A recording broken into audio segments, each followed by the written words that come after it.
नमो लोये सौहरिहन्ताणम् नमो लोये सौहृदानम् नमो लोये सौभागिर्याम् नमो लोये सौजयाम् नमो लोये सौत्रिकालवती सावनम् ओंकारमिन्दु संयुक्त नित्यम् जयन्ति योगिनः कामदम् मोक्षदम् च ओंकाराय नमो नमः मङ्गलम् भगवान् वीरो मङ्गलम् गौतमोऽग्नि मङ्गलम् कुन्कुण्डारि भुजेन्द्रमोसु मङ्गलम् नमः समरिसाराय स्वानुभूत्या तथा स्थिति स्वभावाय भवाय सर्वा विभाव निरुद्ध निराकार।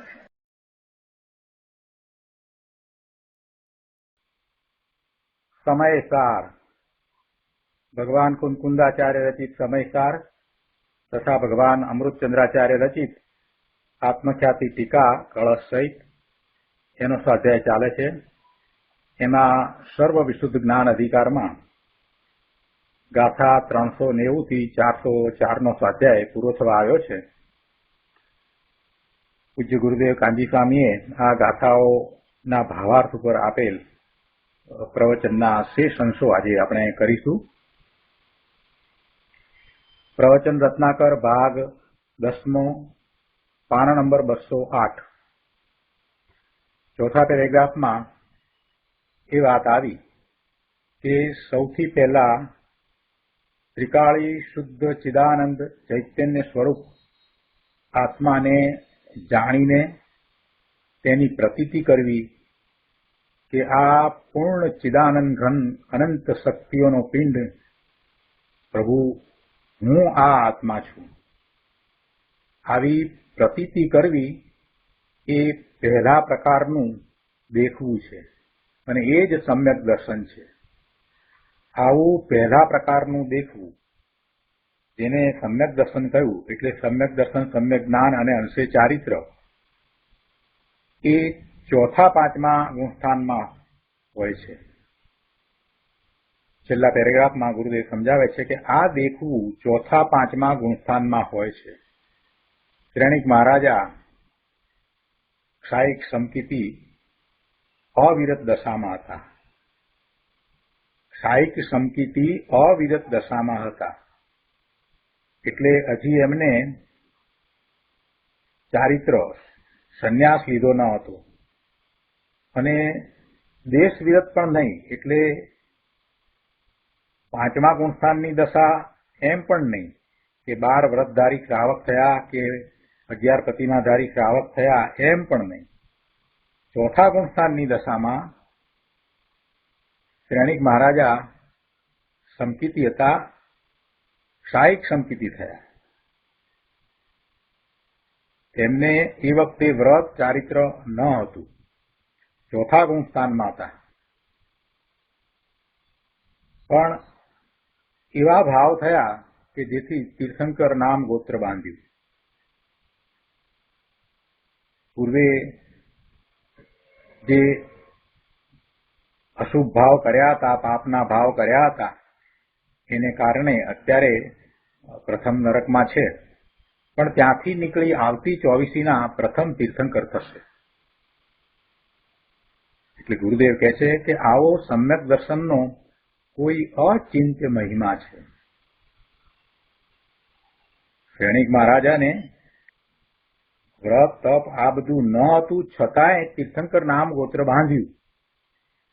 એટલે કહેવાનો આશય એવો છે કે સમ્યક દર્શન એ જ સૌથી મહત્વની વસ્તુ છે। સમ્યક દર્શનનો કોઈ અચિંત્ય મહિમા છે। સૌથી પહેલા સમ્યક દર્શન પ્રગટ કરવાનું છે, પછી ચારિત્રની દશા તો આપોઆપ આગળ વધતા આવી જાય છે। સમકીતી क्षायिक समकीती अविरत दशामां हता अने एमणे तीर्थंकर नाम गोत्र बांध्युं। कोई चारित्रने कारणे तीर्थंकर नाम गोत्र बांध्युं एम वात नथी। पोते समकीती हता, क्षायिक समकीती हता अने एवा भाव थया के जेने कारणे एमणे तीर्थंकर नाम गोत्र बांध्युं। एटले आवो सम्यक दर्शननो कोई अचिंत्य महिमा छे। त्रिकाળી भूतार्थ स्वभावना ज्ञान श्रद्धान अनुभव चौथे पांचमे अने छठे होय छे। आचार्य श्री अमृतचंद्र स्वामीनी टीकानो पंडित જયચંદજીએ આ અર્થ કર્યો છે. ચોથા ગુંફાને પણ શુદ્ધ નહીં એટલે કે શુદ્ધ વિજ્ઞાન ઘન સ્વભાવ એવા આત્માનો અનુભવ થઈને પ્રતીતિ થાય છે અને આત્મ સ્વરૂપની વિશેષ લીનતા થઈ સ્વરૂપની શાંતિની વૃદ્ધિ થાય તે શ્રાવકનું પાંચમું ગુણસ્થાન છે. પ્રતીતિ થાય, આત્માનો અનુભવ થાય, એ સમ્યક દર્શન થયું, એ વખતે વ્રત તપ નથી એટલે અવિરત દશા કહે છે. એ અવિરત સમ્યક દર્શનની દશા છે, અવિરતી સમ્યક દ્રષ્ટિ.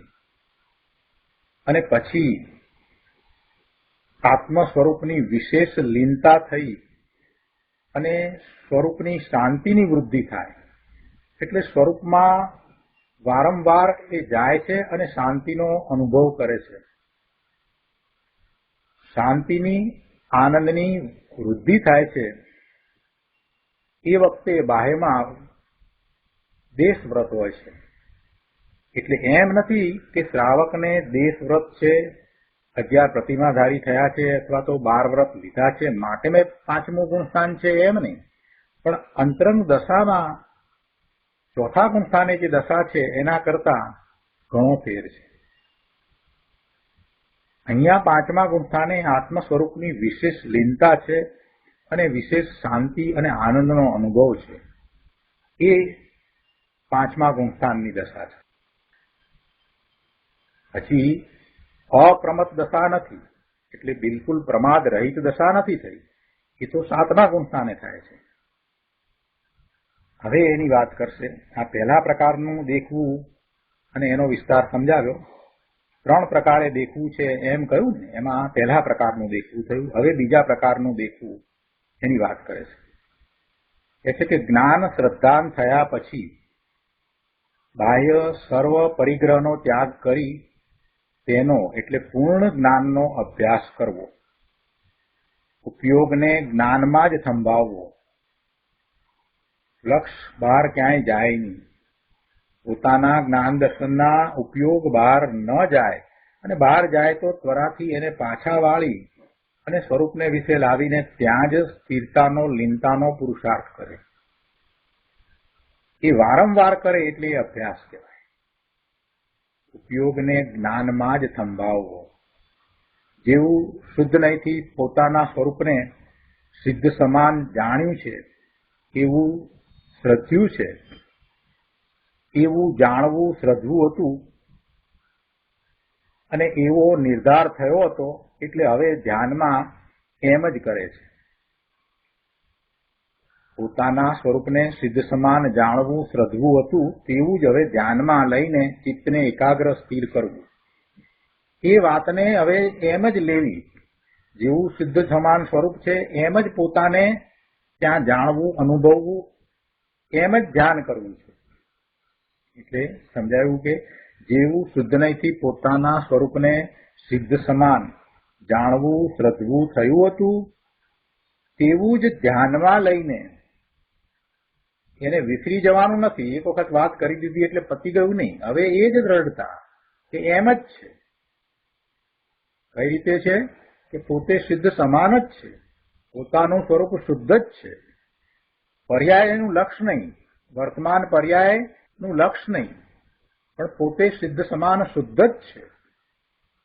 પહેલા તો માત્ર એણે એવો સ્વીકાર વિકલ્પ રૂપે કર્યો હતો. હવે એને ધ્યાનમાં લઈને એમ જ ચિત્તને એકાગ્ર કરવું, એમ જ ચિત્તને સ્થિર કરવું અને એમ ફરી તેનો જ અભ્યાસ કરવો.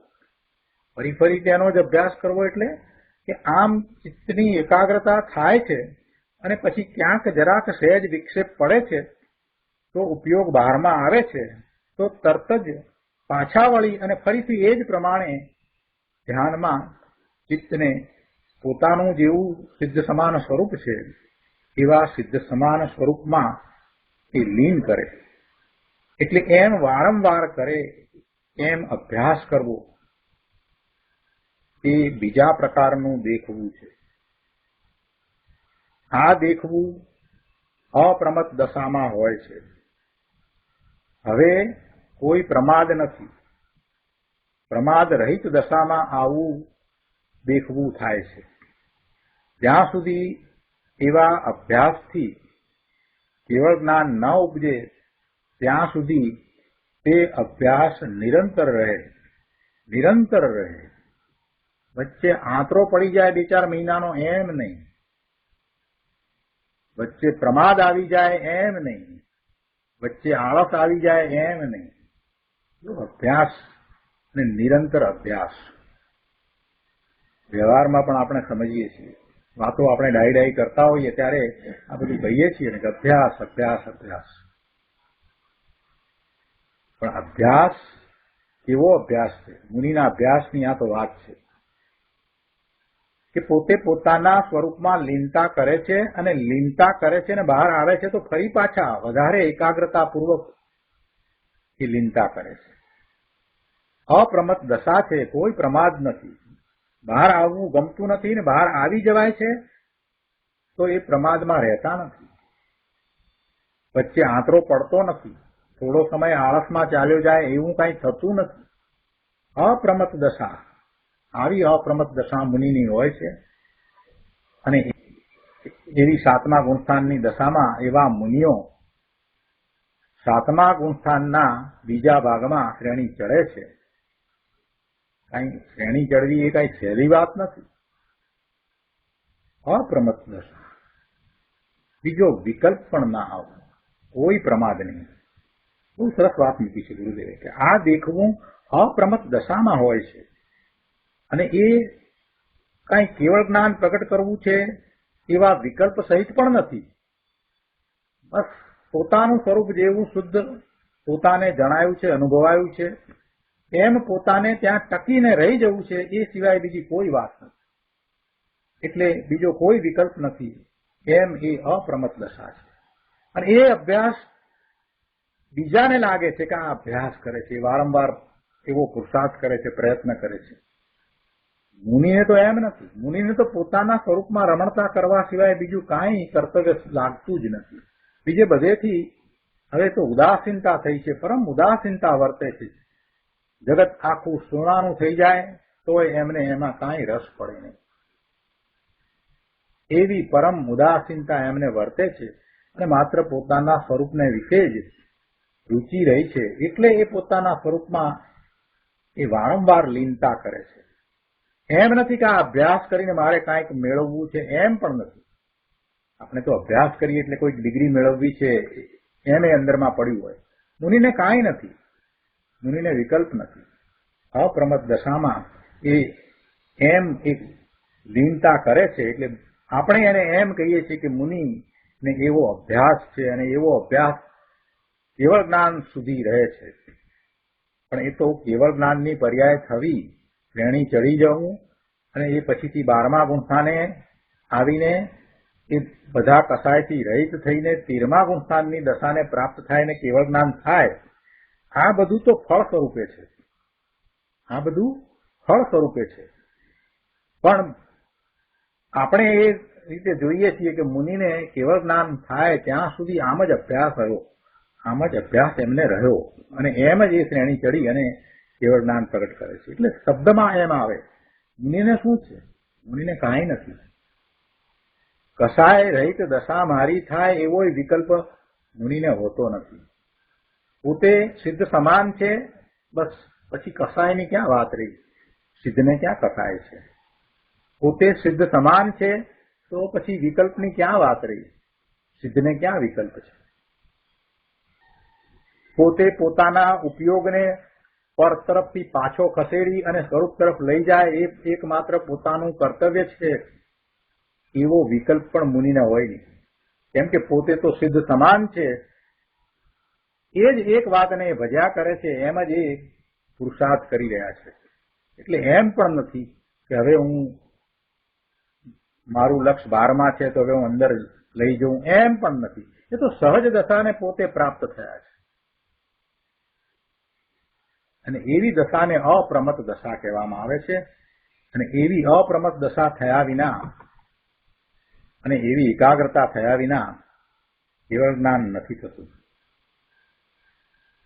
એટલે કહે છે કે આ દેખવું એ અપ્રમત્ત દશામાં હોય છે આ બીજા પ્રકારનું દેખવું છે અને એ જ અભ્યાસ મુનિને રહે છે, એવી લીનતા રહ્યા કરે છે. એ અભ્યાસ નિરંતર રહે છે, નિરંતર રહે છે, એમાં કોઈ આંતરો પડતો જ નથી. આંતરો પડવાનો પ્રશ્ન ક્યારે આવે કે બે જગ્યાએ રસ પડતો હોય તો આંતરો પડે. જો તર્ક દ્વારા સમજાય એવું છે કે આપણે આ જગ્યાએ કામ કરીએ છીએ અને સાથે ને સાથે બીજી જગ્યાએ પણ આપણે એને કાંઈક મહત્વ આપતા હોય તો એ બીજી જગ્યાએ રોકાઈ રહીએ એટલે અહીંયા આંતરો પડ્યો, પહેલી જગ્યામાં આંતરો પડ્યો.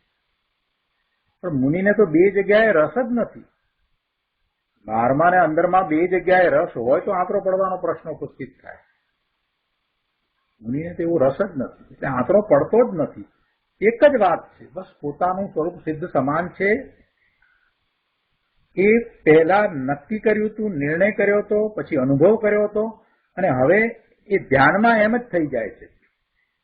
એટલે ગુરુદેવે અહીંયા સમજાવ્યું ને કે જેવું શુદ્ધ નહીંથી પોતાના સ્વરૂપને સિદ્ધ સમાન જાણવું શ્રદ્ધવું હતું તેવું જ ધ્યાનમાં લઈને ચિત્તને એકાગ્ર સ્થિર કરવું, ફરી ફરી તેનો જ અભ્યાસ કરવો, તે બીજા પ્રકારનું દેખવું છે. આ બે લીટીમાં બહુ મોટી વાત કરી દીધી છે. એના ઊંડાણને આપણે સમજવાનું છે. મુનિની દશા કેવી હોય તો આ બીજા પ્રકારનું દેખવું થયું. હવે આગળ કહે છે કે જ્ઞાન શ્રદ્ધાન થયા પછી અંદરમાં વિકલ્પનો ત્યાગ અને બહારમાં વસ્ત્રના ટુકડાનો પણ ત્યાગ કરીને પૂર્ણ જ્ઞાન સ્વરૂપનો અભ્યાસ કરે છે. ઉપયોગને સ્વરૂપમાં જ સંભાળે છે. તે નિજ આત્મબાગમાં અતિન્દ્રિય આનંદની રમત માંડે છે. તેને સર્વ બાહ્ય પરિગ્રહ છૂટી જાય છે. નિરાકુળ આનંદમાં ઝૂલનારા વિતરાગી સંત મુનિવરને બહારમાં વસ્ત્ર પણ નહીં અને અંતરંગમાં વિકલ્પ પણ નહીં. બીજી ચીજ તો શું, વસ્ત્રના ધાગાનો પણ પરિગ્રહ મુનિને હોઈ શકે નહીં. આવું જ મુનિ દશાનું સહજ સ્વરૂપ છે અને એથી વિપરીત માને તે મૂંડ મિથ્યા દ્રષ્ટિ છે. એટલે કે મુનિને પરિગ્રહ સહિત માનવા એ મિથ્યાત્વ છે. આ અપ્રમત દશાની વાત કરી અને એનો ગુરુદેવે જે વિસ્તાર કર્યો એમાં એમ કહ્યું કે એથી વિપરીત માને તો એવી માન્યતા કરવા વાળો મિથ્યા દ્રષ્ટિ છે. આ વસ્ત્રની વાત કરી એટલે કોઈ એક પ્રશ્ન કર્યો કે આ પણ વસ્ત્ર છોડવા તો પડે ને એમ. ગુરુદેવ સમજાવે છે કે ભાઈ છોડવા શું પડે? નિજ જ્ઞાન આનંદ સ્વરૂપમાં લીન થઈ તેમાં જ રમણતા કરતા વસ્ત્ર આદિ સર્વ પરિગ્રહ સહજ છૂટી જાય છે. રાગ રહિત આનંદની છઠ્ઠી ભૂમિકાની દશા જ એવી સહજ હોય છે કે વસ્ત્ર આદિ તેના જ કારણે સહજ છૂટી જાય છે.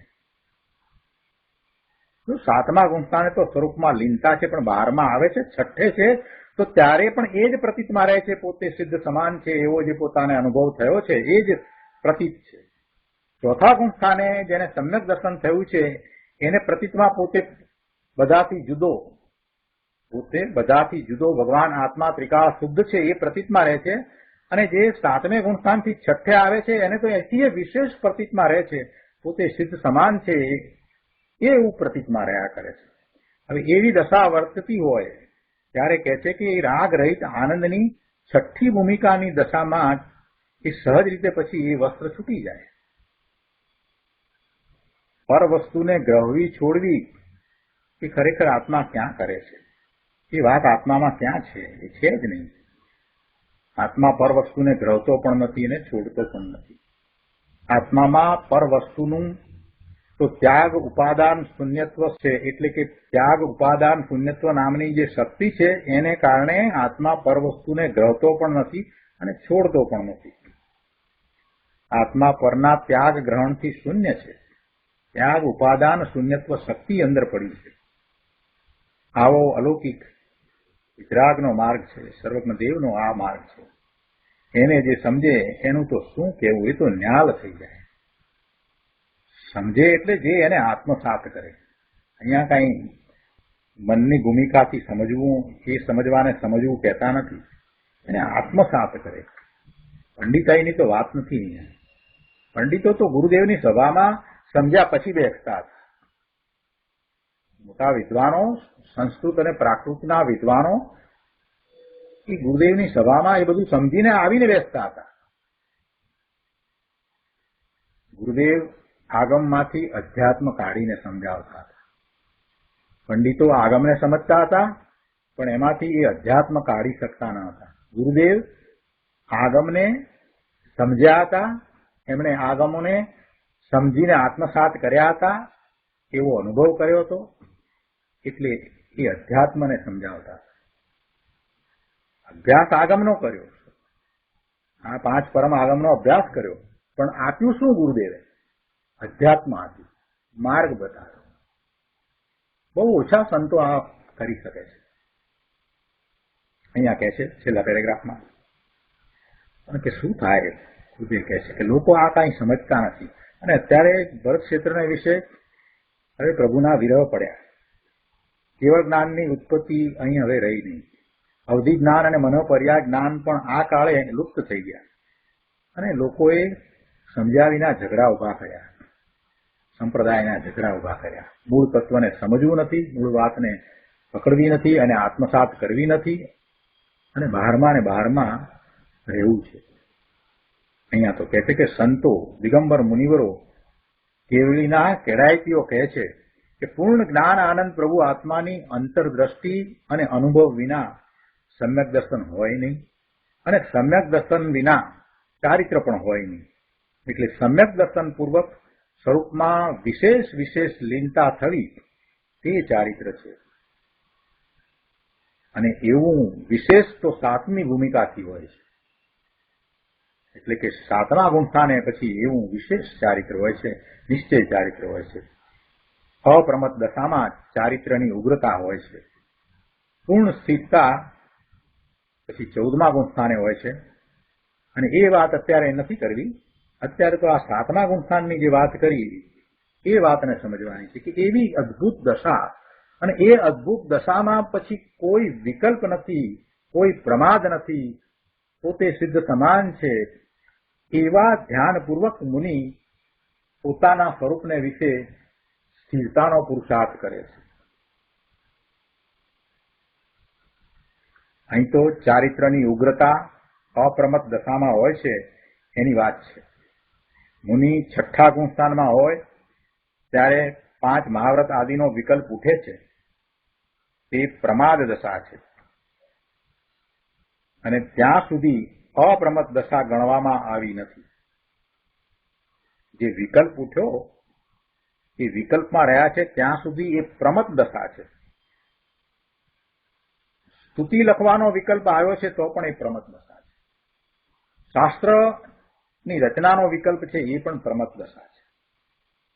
5 મહાવ્રત આદિની સભાનતા એ વિકલ્પ એ પણ પ્રમત દશા છે. 4થે, 5મે, 6ઠ્ઠે જ્ઞાન, શ્રદ્ધાન અને યથાસંભવ સ્થિરતા હોય છે. પણ 7માની વાત જુદી છે. 7મા ગુણસ્થાનની તો વાત અદભુત છે. મુનિની શું વાત કરવી. એટલે કહે છે અહીંયા ગુરુદેવ કે 4થે, 5મે જે જ્ઞાન, શ્રદ્ધાન છે અને યથાસંભવ સ્થિરતા છે, સ્વરૂપને વિશે લીનતા પણ થાય છે, અને પાછા 6ઠ્ઠે આવે છે તો એ 6ઠ્ઠાની દશાની અંદર પોતે પોતાના સ્વરૂપને સિદ્ધ સમાન પ્રતીતમાં લીધું હતું, તો એવી પ્રતીતિ પણ રહે છે. આ બધું છે. પણ પછી જે 7મા ગુણસ્થાનની જે દશા છે એ અદભુત છે. પછી બાહ્ય પરિગ્રહનો ત્યાગ કરી ઉપયોગને જ્ઞાનમાં સ્થિર કરે છે. ઉપયોગને જ્ઞાનમાં સ્થિર કરે છે.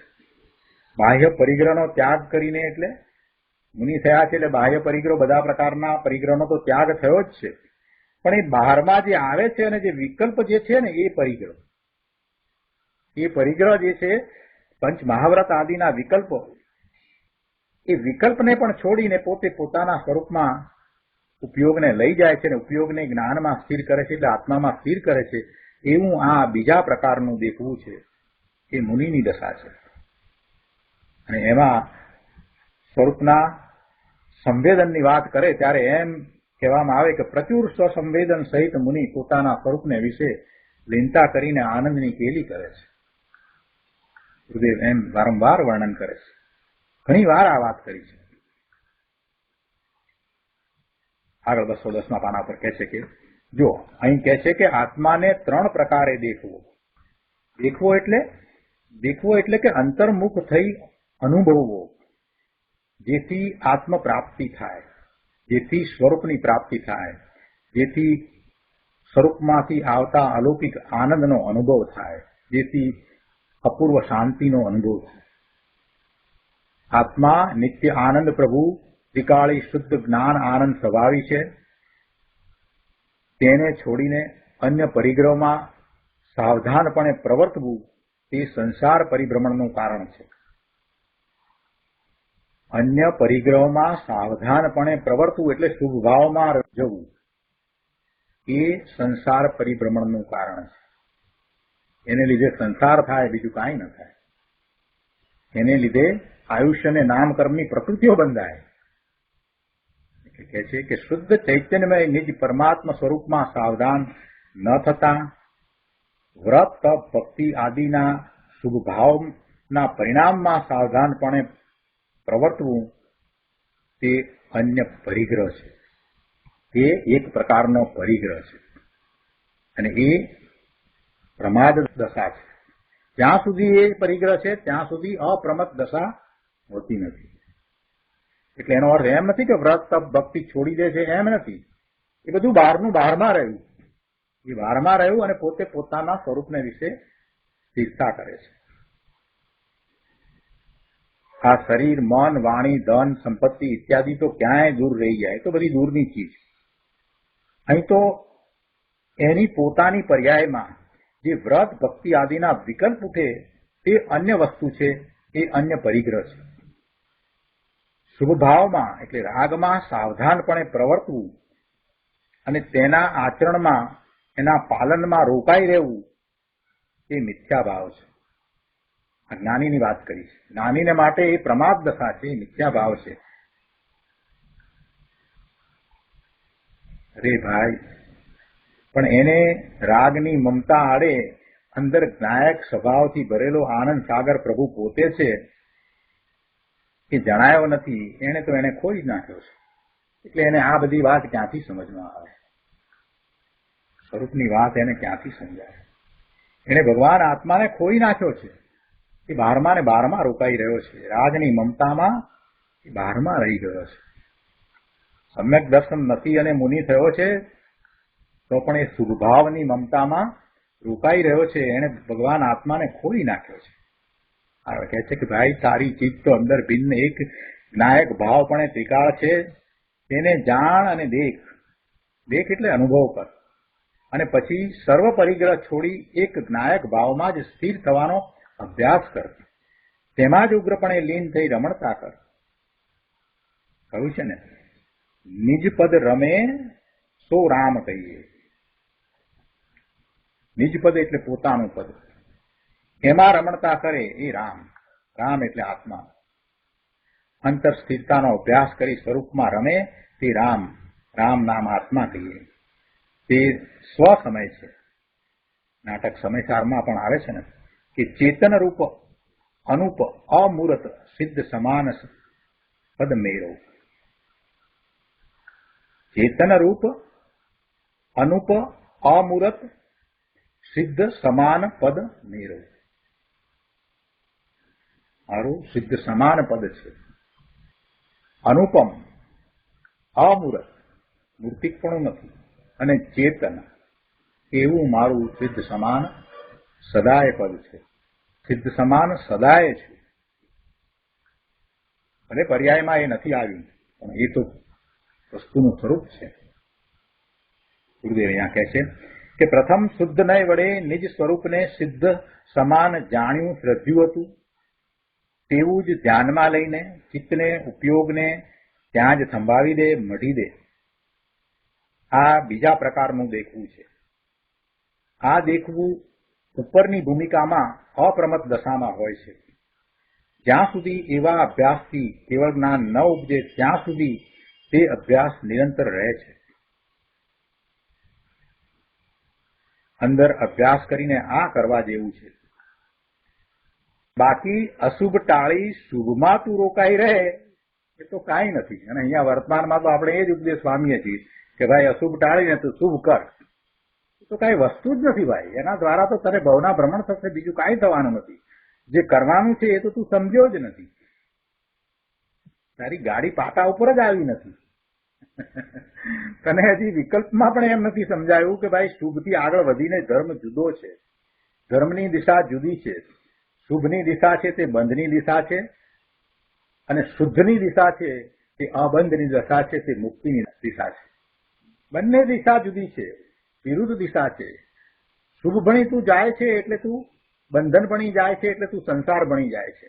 અને જો તું શુદ્ધ તરફ પ્રયાણ કરે છે તો ભલે ને એક ડગલું પણ એમાં આગળ વધ્યો હોય તો પણ તું મુક્તિ તરફ જાય છે. બંને દિશા વિરુદ્ધ છે.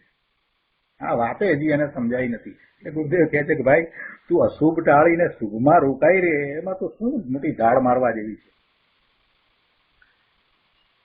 એમાં તો તમે સંસારનો ઉપદેશ આપી રહ્યા છો, કેમ સંસારમાં આગળ વધવું એનો ઉપદેશ આપી રહ્યા છો. સંસાર રહિત થવાનો તો એનો ઉપદેશ ક્યાં આવતો જ નથી. તારા સ્વરૂપને સમજ ભાઈ. કહે છે કે ભાઈ તારા સ્વરૂપની અનંતી સમૃદ્ધિની તને ખબર નથી. તેના મહિમાની શી વાત કરવી. એક વાર તેને જ્ઞાન શ્રદ્ધાનમાં લે તો ન્યાલ થઈ જાય એવી ચીજ છે. શેના જ્ઞાન શ્રદ્ધાન કરવાના છે અને શેના મહિમાની વાત ચાલે છે? પોતાના સ્વરૂપનું. એવા પોતાના સ્વરૂપનું જ્ઞાન કર, એનું શ્રદ્ધાન કરે તો ન્યાલ થઈ જાય એવી ચીજ છે. અને પછી તો અંતર એકાગ્રતાના અભ્યાસ વડે ઉપયોગને અંદર સંભાવી દે. એનું તો પછી શું કહેવું. પહેલા તો એ જ્ઞાન શ્રદ્ધાન કરે ત્યાં જ ન્યાલ થઈ જાય, અને પછી જે આગળ વધે છે એ અંતર એકાગ્રતાના અભ્યાસ વડે ઉપયોગને ત્યાં અંદરમાં સંભાવી દે. એની તો શું વાત કરવી. એ તો પછી એવો અભ્યાસ કરતા કરતા કેવળ જ્ઞાનને પ્રાપ્ત કરે છે. એ તો કેવળ જ્ઞાનને લાવી દે એવો અપાર અચિંત્ય એનો મહિમા છે. આનું નામ ચારિત્ર અને આનું નામ દિગંબર મુનિ દશા. જ્યાં 5 મહાવ્રતનો વિકલ્પ પણ છૂટી જાય અને નિર્વિકલ્પ અપ્રમત રૂપ મુનિ દશા થાય, તે બીજા પ્રકારનું દેખવું છે. આ બીજા પ્રકારનું દેખવું કહ્યું ને, તો કહે છે કે એના વિના વ્રત, તપ, ભક્તિ ઇત્યાદિ બધું નિરર્થક છે. ધૂળ ધાણીને વા પાણી જેવું છે. વ્રત ભક્તિનો અભ્યાસ કરવો એમ નહીં. વ્રત અને ભક્તિનો અભ્યાસ કરવો, ભજન કર્યા કરવા એમ નહીં. પોતાના સ્વરૂપમાં લીનતા કરવી. જ્યાં સુધી કેવળ જ્ઞાન ન થાય ત્યાં સુધી આવો અભ્યાસ કરવો, અર્થાત ઉપયોગને શુદ્ધ નિરંજન પૂર્ણ જ્ઞાનમાં સંભાવી દેવાનો અભ્યાસ કરવો, એમ કહે છે. અને આ દેખવાનો બીજો પ્રકાર કયો. હવે કહે છે પંડિતજી કહે છે કે અહીં સુધી તો પૂર્ણ જ્ઞાનનું શુદ્ધ નયના આશ્રયે પરોક્ષ દેખવું છે. કેવળ જ્ઞાન ઉપજે ત્યારે સાક્ષાત દેખવું થાય છે. તે ત્રીજા પ્રકારનું દેખવું છે. તે સ્થિતિમાં જ્ઞાન સર્વ વિભાવોથી રહિત થયું થતું સર્વનું દેખનાર જાણનાર છે. તેથી આ ત્રીજા પ્રકારનું દેખવું તે પૂર્ણ જ્ઞાનનું પ્રત્યક્ષ દેખવું છે. ગુરુદેવ એનો વિસ્તાર કરતા કહે છે કે શુદ્ધ નયના આશ્રયે પરોક્ષ દેખવું હોય છે. સમ્યક દર્શન થયું છે અને હજી પૂર્ણતા પ્રગટ નથી થઈ ત્યાં સુધી એને પરોક્ષ જ્ઞાન કહ્યું છે. અનુભવ છે તે પ્રત્યક્ષ છે, પણ જ્ઞાનની તારતમ્યતામાં ફેર છે. અને એ જે જ્ઞાન છે તેને પરોક્ષ જ્ઞાન કહ્યું છે. આપણે એ વાતને સમજ્યા છીએ, બીજ અને પૂર્ણિમાના ઉદાહરણ દ્વારા સમજ્યા છીએ. અહીંયા કહે છે કે શુદ્ધ નયના આશ્રયે પરોક્ષ દેખવું હોય છે. કેમ કે શુદ્ધ જ્ઞાન અમૂર્તિક આત્માને પ્રત્યક્ષ જાણતું નથી. શા માટે એ પરોક્ષ દેખવું કહ્યું? કેમ કે શ્રુત જ્ઞાન અમૂર્તિક આત્માને પ્રત્યક્ષ જાણતું નથી. આનંદનું વેદન પ્રત્યક્ષ થયું છે. આનંદનું વેદન પ્રત્યક્ષ થયું છે, પણ અમૂર્તિક પ્રદેશોને શુદ્ધ જ્ઞાન પ્રત્યક્ષ કરતું નથી. આત્માના પ્રદેશો જેને મૂર્તિકપણું નથી એવા અમૂર્તિક પ્રદેશો એ શુદ્ધ જ્ઞાનમાં પ્રત્યક્ષ થતા નથી. ઉદાહરણ આપીને ગુરુદેવ સમજાવે છે કે અંધ પુરુષ જેમ સાકર ખાય ત્યારે સ્વાદનું પ્રત્યક્ષ વેદન આવે અને સાકરનો સ્વાદ તો પ્રત્યક્ષ આવે પણ સાકરનો ગાંગડો પ્રત્યક્ષ ન દેખાય. તેવી રીતે શુદ્ધ નયના આશ્રયે પરોક્ષ દેખવું હોય છે. જ્યારે કેવળ જ્ઞાન થાય ત્યારે સાક્ષાત દેખવું થાય છે. આ ત્રીજા પ્રકારનું દેખવું છે. આ સ્થિતિમાં એટલે આ ત્રીજા પ્રકારનું દેખવું થયું છે ત્યારે જ્ઞાન શુદ્ધ નિર્મળ નિરંજન ઉપયોગરૂપ થતું સર્વનું પ્રત્યક્ષ દેખનાર જાણનાર છે. તેથી આ ત્રીજા પ્રકારનું દેખવું તે જ્ઞાનનું પ્રત્યક્ષ દેખવું છે. જ્ઞાનનું કહો કે આત્માનું કહો, આત્મા કેવળ જ્ઞાન થતા બધું પ્રત્યક્ષ દેખે છે એટલે બધું જ જાણે છે કે પ્રત્યક્ષ પોતાના પ્રદેશોથી સીધું જ જાણે છે. પછી કોઈ અનુમાન પણ રહેતા નથી, પણ સીધે સીધું બધું જ્ઞાન થાય છે. અને સીધું જ જ્ઞાન થાય છે એટલે જગતના બધા જ પદાર્થોની બધી જ પર્યાયોને પ્રભુ એક જ સમયમાં એક સાથે જાણી લે છે. એવું કેવળ જ્ઞાનનું મહાત્મ્ય છે. અહીં ચૈતન્ય જ્યોતિ સર્વને સંપૂર્ણ પ્રત્યક્ષ કરતી જળહળ જળહળ પ્રગટ થઈ જાય છે. આ મુક્તિની દશા છે. ભાવ મોક્ષની દશા પહેલા હોય છે. 13મા ગુણસ્થાનની દશા છે તેને ભાવ મોક્ષ કહ્યો છે. આમ પૂર્ણ જ્ઞાનનું પ્રત્યક્ષ દેખવું તે ત્રીજા પ્રકારનું દેખવું છે.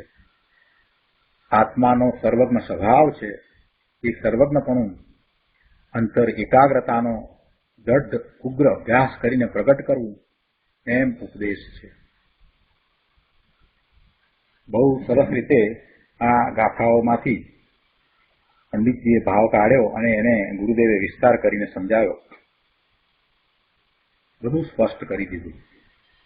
તો આ રીતે આપણે ગાથા 390 થી 404 એ 15 ગાથાનો સ્વાધ્યાય અહીંયા પૂરો કર્યો.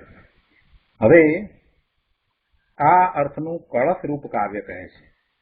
અમૃતચંદ્રાચાર્ય ભગવાન આ ગાથાઓની ટીકા લખ્યા પછીથી પોતાના ભાવ પ્રગટ કરતા આવા જ અર્થનું કળશ રૂપ કાવ્ય કહે છે. કળશ 235.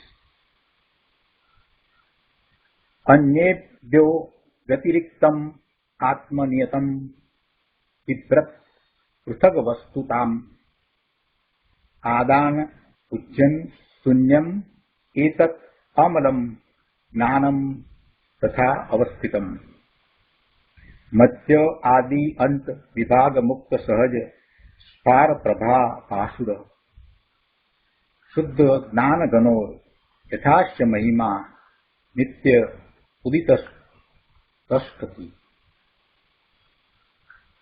કળશ 235 ના અર્થમાં કહે છે કે અન્ય દ્રવ્યોથી ભિન્ન પોતામાં જ નિયત પૃથક વસ્તુપણાને ધારતું અન્યેભ્ય વ્યતિરિક્તમ આત્મનિયતમ પૃથક વસ્તુતામ વિભ્રત. અન્ય દ્રવ્યોથી ભિન્ન, બધા જ દ્રવ્યોથી ભિન્ન, બીજા બધા જ દ્રવ્યોથી ભિન્ન પોતામાં જ નિયત પૃથક વસ્તુપણાને ધારતું, વસ્તુનું સ્વરૂપ સામાન્ય વિશેષાત્મક હોવાથી પોતે પણ સામાન્ય વિશેષાત્મકપણાને ધારણ કરતું, ગ્રહણ ત્યાગ રહિત આદાન ઉજ્જન શૂન્યમ. આ અમલ જ્ઞાન એવી રીતે અવસ્થિત અનુભવાય છે કે જેવી રીતે આદિ મધ્ય અંતરૂપ વિભાગોથી રહિત એવી સહજ ફેલાયેલી પ્રભા વડે દેદીપ્યમાન એવો એનો શુદ્ધ જ્ઞાન ઘનરૂપ મહિમા નિત્ય ઉદિત રહે. શું કહે છે કે આદાન ઉજ્જન શૂન્યમ, એટલે ગ્રહણ ત્યાગ રહિત એતત અમલમ જ્ઞાનમ તથા અવસ્થિતમ યથા મધ્ય આદિ અંત વિભાગ મુક્ત સહજ સ્ફાર પ્રભા ભાસુર અશ્ય શુદ્ધ જ્ઞાન ઘન મહિમા નિત્ય ઉદિત તિષ્ઠતિ. જે વાત છેલ્લી ગાથાઓમાં 390 થી 404 સુધીની 15 ગાથાઓમાંથી જે છેલ્લી ગાથાઓમાં જે વાત આવી એનો અહીંયા પડઘો પાડતા અમૃતચંદ્રાચાર્ય ભગવાન કહે છે કે સર્વ અન્ય દ્રવ્યોથી જુદું ભિન્ન પોતામાં જ નિયત પૃથક વસ્તુપણાને ધારતું, એટલે પોતાનું વસ્તુ સ્વરૂપ જેવું છે એને જે ધારણ કરતું. વસ્તુનું સ્વરૂપ કેવું છે? વસ્તુનું સ્વરૂપ સામાન્ય વિશેષાત્મક છે. સામાન્ય અને વિશેષ, વિશેષ એ પર્યાય છે, સામાન્ય છે તે દ્રવ્ય છે. એટલે વસ્તુનું સ્વરૂપ સામાન્ય વિશેષાત્મક હોવાથી પોતે પણ સામાન્ય વિશેષાત્મકપણાને ધારણ કરે છે. અને એમ ધારણ કરતો એ ગ્રહણ ત્યાગ રહિત આ અમલ એટલે રાગાદિક મળથી રહિત જ્ઞાન એવી રીતે અવસ્થિત એટલે નિશ્ચળ રહેલું અનુભવાય છે કે જેવી રીતે આદિ મધ્ય અંતરૂપ વિભાગોથી રહિત, જેને આદિ પણ નથી, મધ્ય પણ નથી, અંત પણ નથી એવા વિભાગોથી રહિત એવી સહજ ફેલાયેલી પ્રભા વડે દેદીપ્યમાન એવો એનો શુદ્ધ જ્ઞાન ઘનરૂપ મહિમા નિત્ય ઉદિત રહે, હંમેશા ઉદિત રહે, પ્રકાશિત રહે. શુદ્ધ જ્ઞાનના પુંજરૂપ મહિમા સદાય ઉદયમાન રહે એવી રીતે એ અનુભવાય છે. ભાવાર્થમાં પંડિતજી કહે છે કે જ્ઞાનનું પૂર્ણ રૂપ સર્વને જાણવું તે છે. જ્ઞાનનું પૂર્ણ રૂપ કેવું છે કે જે સર્વને જાણે. સર્વને જાણે એટલે પહેલા તો પોતે પોતાને પૂર્ણપણે જાણે છે, કે બીજું બધું પર છે એ તો એમાં જણાઈ જાય છે. તે જ્યારે પ્રગટ થાય છે ત્યારે સર્વ વિશેષણો સહિત પ્રગટ થાય છે. તેથી તેના મહિમાને કોઈ બગાડી શકતું નથી, સદાય ઉદયમાન રહે છે. ગુરુદેવે આ કળશને સમજાવતા જે કહ્યું છે એ આપણે લઈએ. પ્રવચન રત્નાકર ભાગ 10, પાના નંબર 211, કળશ 235, શ્લોકાર્થ ઉપરનું પ્રવચન. ગુરુદેવ કહે છે કે શરીર, મન, વાણી, કર્મ ઇત્યાદિ પરદ્રવ્યોથી ભિન્ન પોતામાં જ નિયત પૃથક વસ્તુપણાને ધારતું જ્ઞાન નિશ્ચળ રહેલું અનુભવાય છે.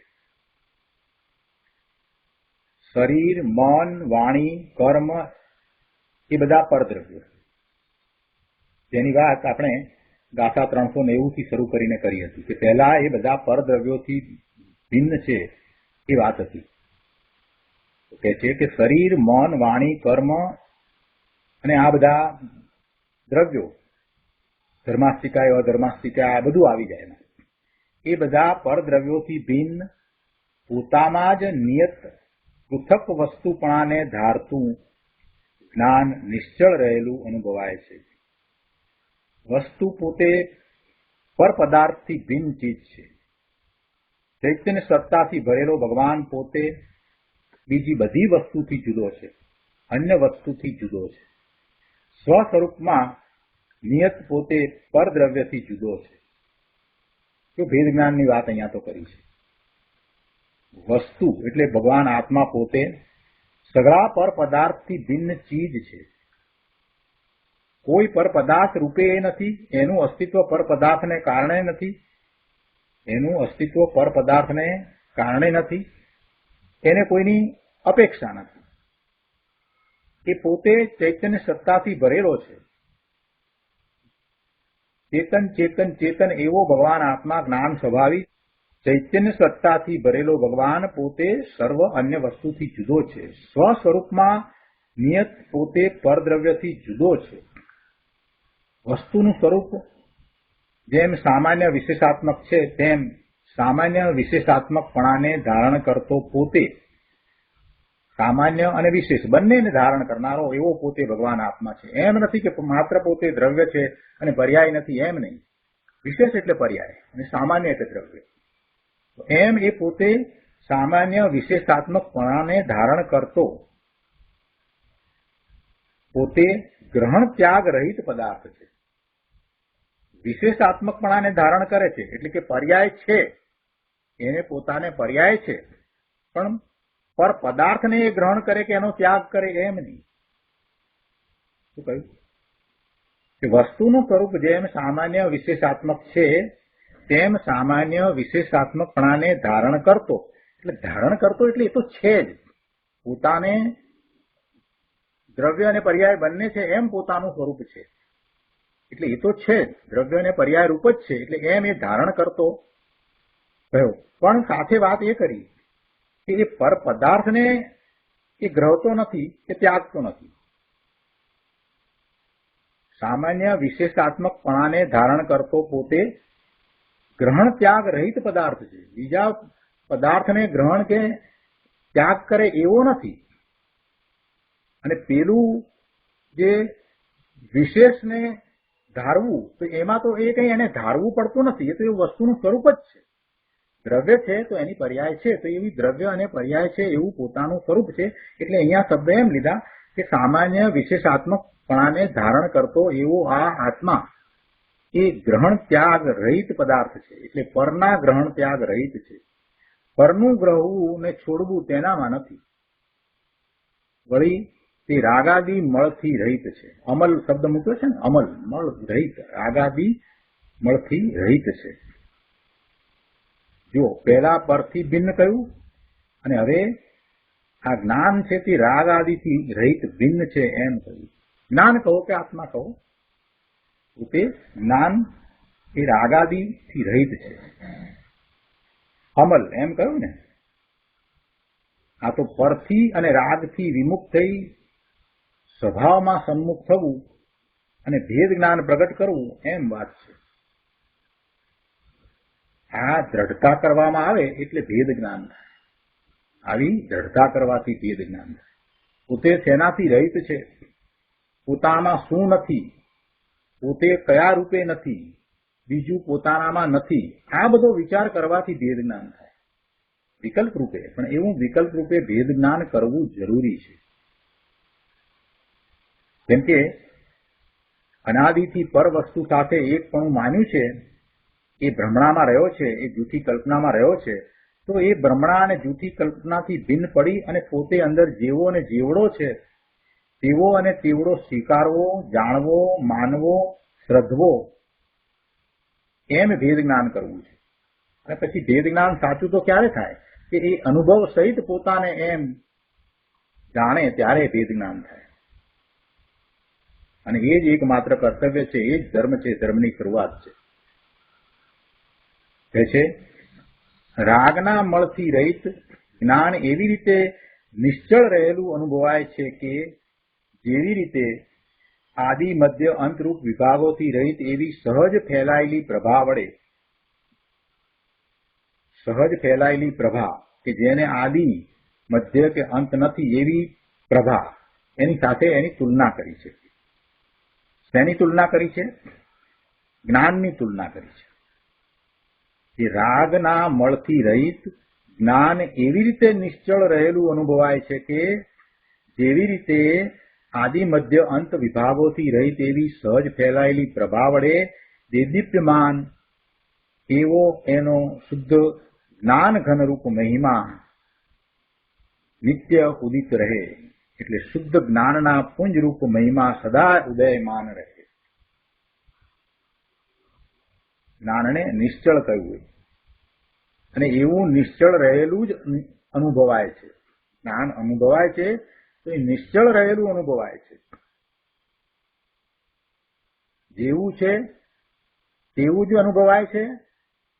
અને છે કેવું તો કે નિશ્ચળ છે, એમાં કાંઈ ફેરફાર થતો જ નથી. અનંત ગુણનો પિંડ ભગવાન આત્મા ચૈતન્ય જેવો છે તેવો જ, એટલે જ્ઞાન જેવું છે તેવું જ અનુભવાય છે. જે નિશ્ચળ રહેલું છે, જેમાં કોઈ ફેરફાર નથી, એવું જ એ અનુભવાય છે. અને પછી એનો મહિમા કયો કે એનો શુદ્ધ જ્ઞાન ઘન મહિમા એ નિત્ય ઉદિત રહે છે.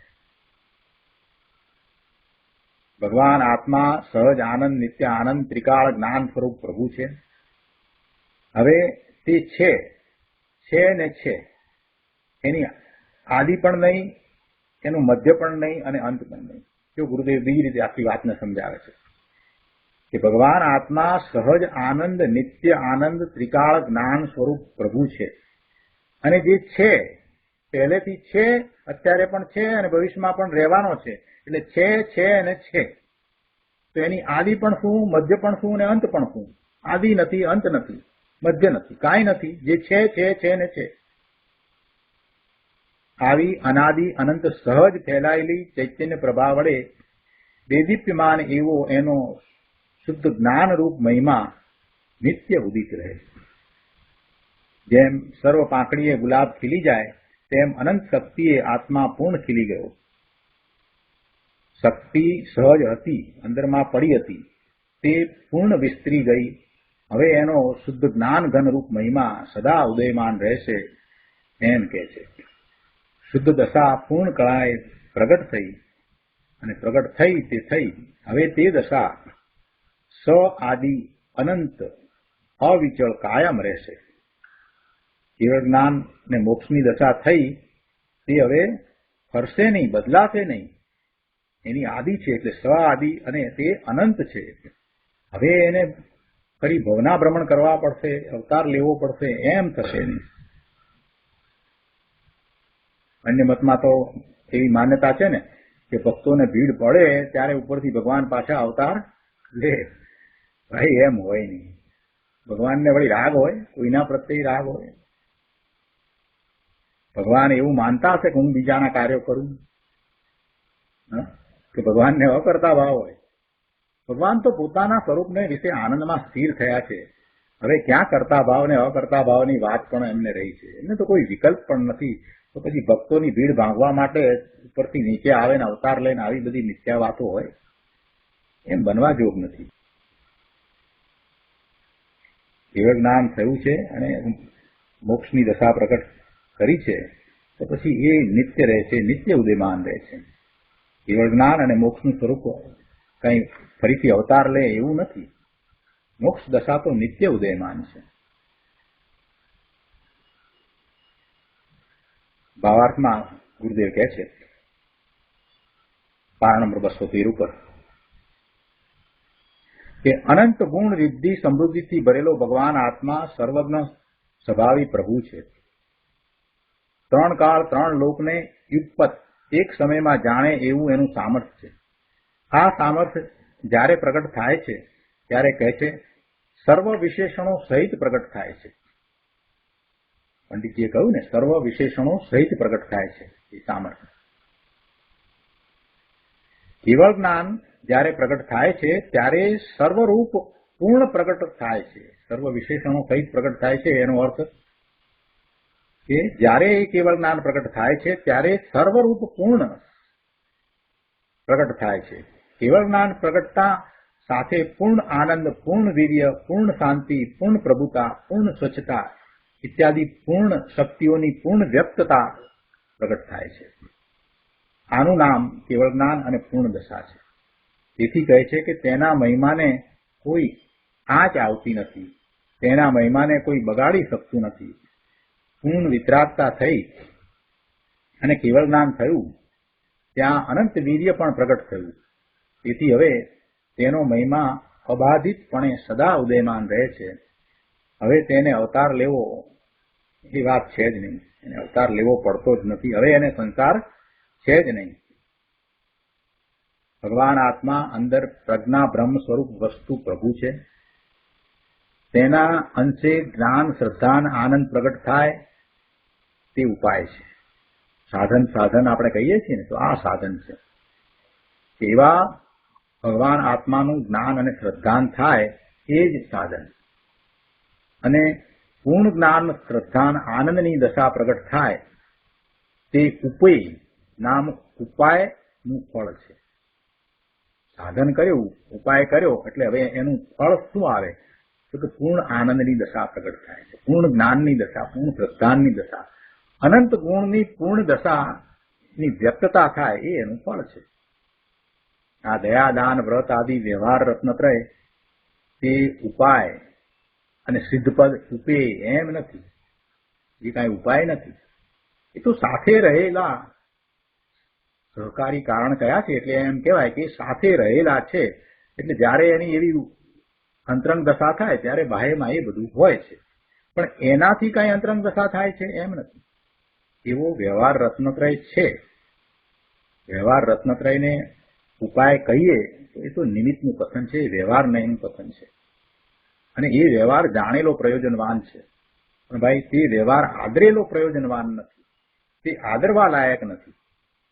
ભગવાન આત્મા સચ્ચિદાનંદ પ્રભુ એ એક જ આશ્રય કરવા યોગ્ય છે, અને તેના આશ્રયે અંશે જ્ઞાન શ્રદ્ધાન ચારિત્ર પ્રગટ થાય તે વાસ્તવિક ઉપાય છે, તે સાધન છે.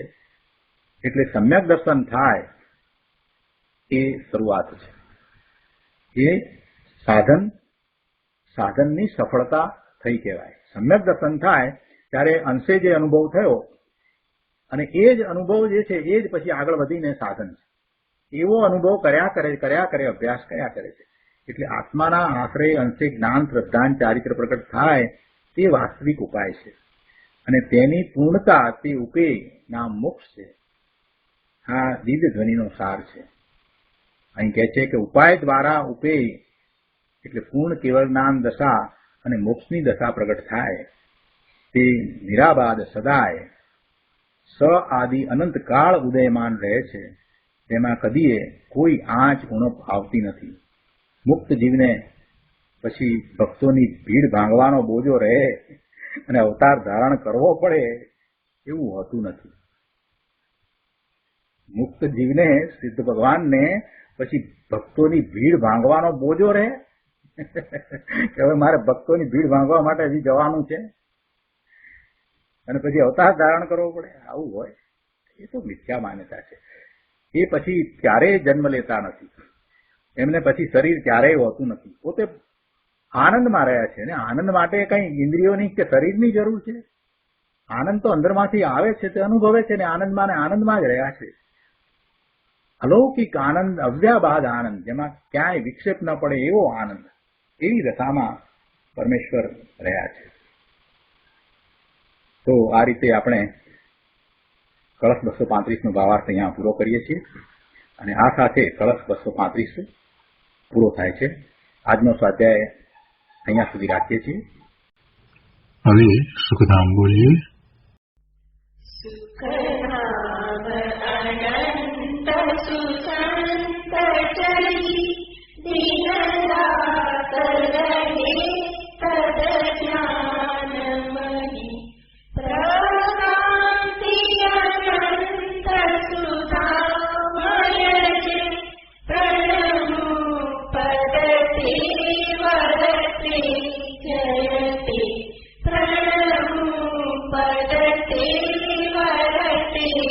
जयते